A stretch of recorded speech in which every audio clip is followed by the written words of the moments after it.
Continuing lesson 7.6, finding surface area of prisms. If we look at workbook page 103, they want us to find the surface area of the prisms. So for number 1,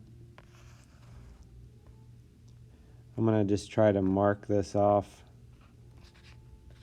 and label my work of what I'm doing. So one thing I'm going to do is look at the area of the bottom rectangle. So area of a rectangle is length times width.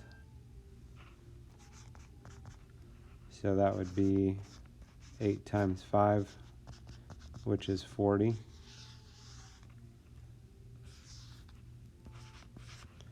Then we're going to look at, I'm going to call it the left side.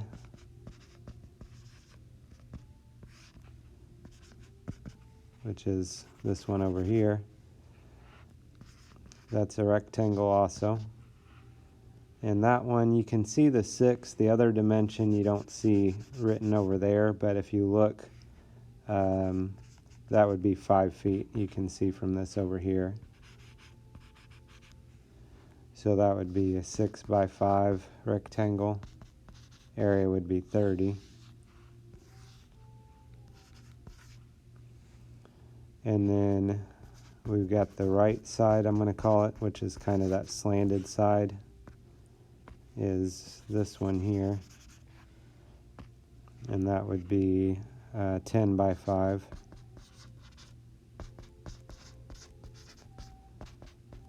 So that would be an area of 50. And then finally we've got our 2 triangles.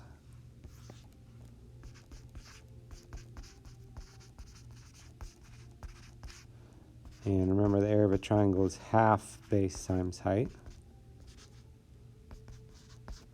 So the base of one of the triangles would be 8, and the height would be 6. Remember, the base and height meet at a right angle. So if you wanted, you could take half of 8, which is 4, and then 4 times 6 is 24. That would be for one triangle. So I guess if you wanted to, you could just say we've got a triangle. That's 24. And then we've got our other triangle, which is going to be 24 as well. And then once you get to that point, we're just going to add together the numbers that we found. So we add 40, 30, 50, 24, and 24. Then we should get a total of 168 square feet.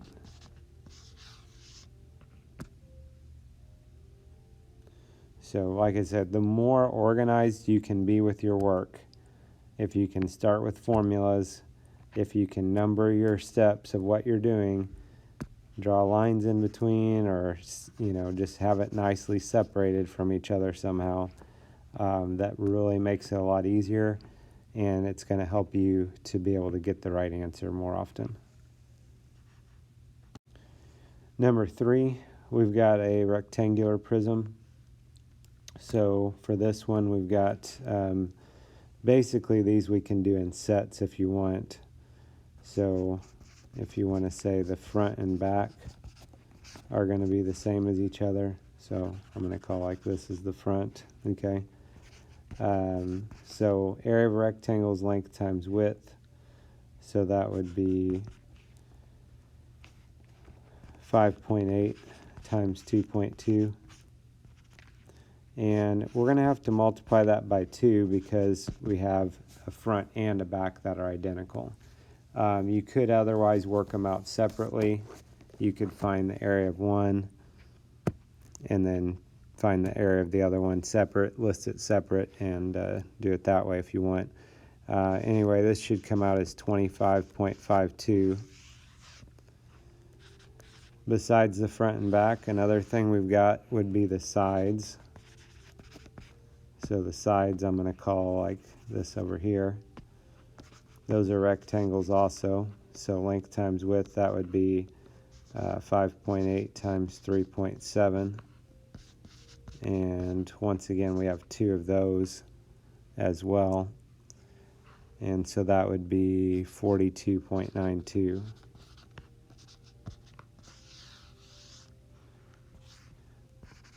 And then finally, we've got the top and bottom.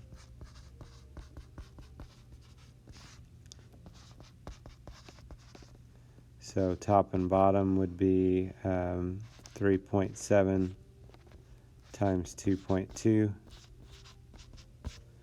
And we've got 2 of those. So that would be 16.28.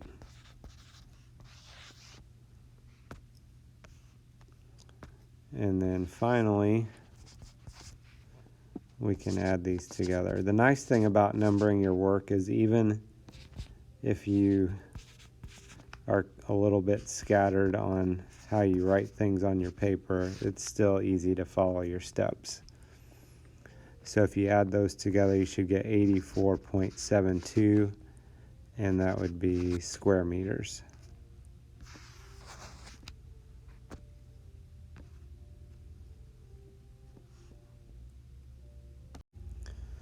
Number 7, we have cube-shaped box, and they want us to find the surface area of one of these boxes. So length times width, we would do 2.4 times 2.4. That would give us the area of one of the sides. So that would be 5.76. So this is one side or one face. And we have 6 faces that are identical to that. Identical to each other. So if you multiply those together, that would be 34.56 square inches.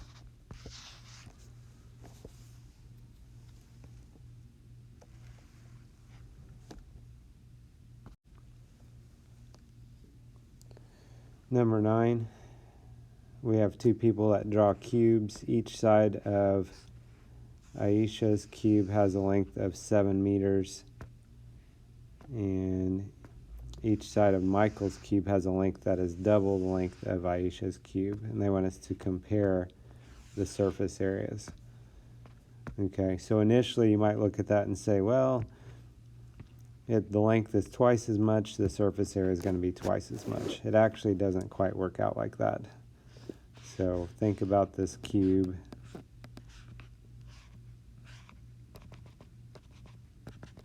So if this is 7 meters,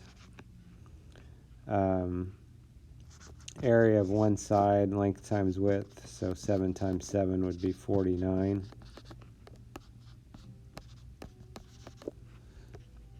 And then if you wanted to, you could go ahead and multiply that. Multiply that by 6 because we have 6 sides that are the same.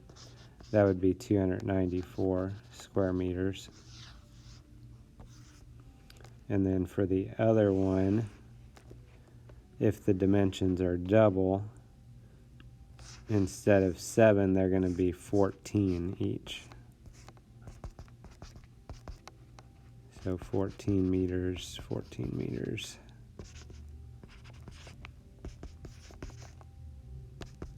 So 14 times 14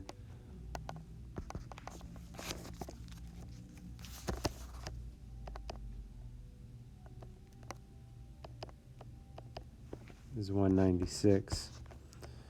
That's one side.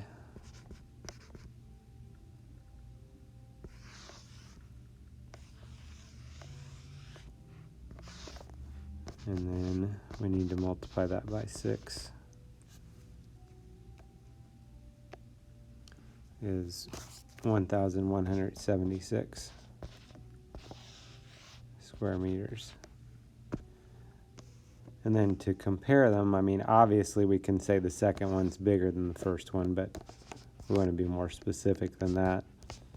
What we can do is divide the bigger volume by the smaller volume. And when you divide that out, you'll get 4. And what that tells us then, tells us that, so Michael's has 4 times the surface area as Aisha's. So the reason for that is that the length is twice as much and the width is twice as much. So if you double each dimension, then it gives you 4 times the area of what you had to start with.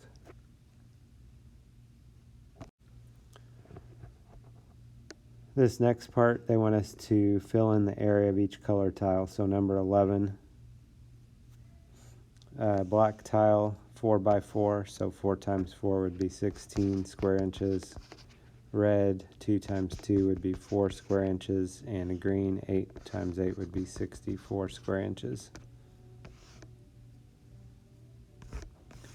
And then number 12, Maura wants to tile the surface of a rectangular storage case that is 24 inches long, 16 inches wide, and 8 inches tall.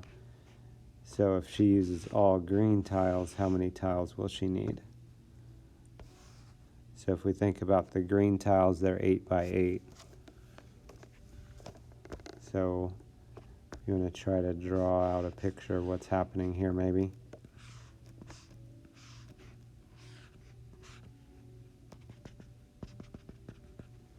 This would be 8 inches tall, 16 inches wide, and 24 inches long.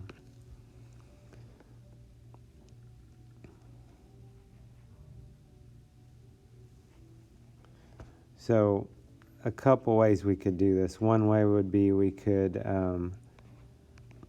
try to segment this out, section off each of the sides and think about how many green tiles would we need. For example, if it's an 8-inch by 8-inch, this is already 8 inches tall, so we could think of, we could split this up into 2 green tiles here that are 8 inches by 8 inches. Okay, that'd be one way of doing it. And, if you want to try that way, that's fine. Another way we could do this would be to find the surface area and then divide it up by what the area of one green tile is. So the front and back, we'd have 16 times 8, and we have 2 of those, so that'd be 256. We got the sides are 24 by 8, and we have 2 of those, would be 384. And then we have the top and bottom would be 24 by 16, and we have 2 of those, and so that would be 768. Once we've gotten those numbers, we can add those together. So 256, 384, and 768 adds up to 1,408 square inches. And each green tile has an area of 64 square inches. So if we take 1,408 divided by 64, that comes out to be 22. So we would need 22 green tiles. Okay. It does work out exactly that way, and like I said earlier, if you wanted to try to split it up with the numbers they gave us, it actually comes out exactly evenly. If the numbers weren't as nice, we have an 8 by 8 square. If those dimensions were not all multiples of 8, if we had like a 27 or something like that for one of the dimensions, then it wouldn't work out quite as nicely. Then we might have to think of like partial tiles or stuff like that. But this one they made to come out pretty nicely for us. So this gives you an idea of how to find surface area of prisms. Have a good day.